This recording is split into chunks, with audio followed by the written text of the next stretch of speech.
Jesus went away to be by himself.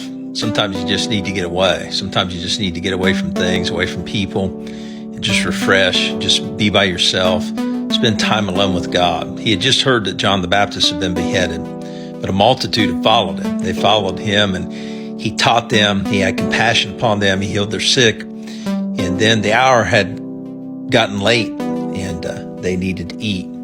So Jesus said, don't send them away. What do you have? And his disciples said, well, there's a little boy here, has a few pieces of fish and some bread and a little lunch. And he said, bring them to me. And so he brought them to Jesus, and Jesus blessed them, and he broke them, and he gave them to the disciples. The disciples gave them the multitudes, and the multitudes were fed. And it's a remarkable story where Jesus then sends the people away. Sometimes you have to have boundaries. Sometimes you say yes, sometimes you say no. Sometimes you say not yet.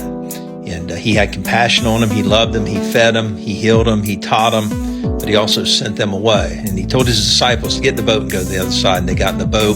They had 12 baskets full that were left over in the boat with them. But they got in the middle of the lake. Sometimes the middle is the hardest place to be. You're not where you were, but you're not where you're going.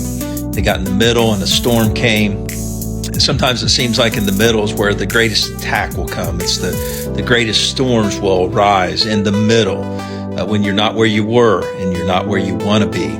And so Jesus appeared to him on the water, and he came to Peter, and he lifted him up out of the water because Peter said, Lord, if it's you, bid me come. And he came, and Peter stepped out of the boat. He walked on the water. He began to see the waves as being bigger than Jesus. He took his eyes off of Jesus. He began to fall. Jesus picked him up. And it says that when Jesus got back in the boat with the disciples, that the storm ceased. And what that tells me is it tells me that Jesus had to walk Peter back through the storm that caused him to fail and falter, become distracted, and ultimately sink. And I want to tell you, you serve a God who is up close and a personal God, a God who loves, a God who cares, and a God who will walk with you through trials and through storms and through areas of your life. He's a God that will never leave you nor forsake you, but be with you to the very end. When the three Hebrew children were in the fiery furnace, it said that there was a fourth man walking in the fire. And you serve a God who will walk with you through the fires of life, through the trials of life, and through the storms of life.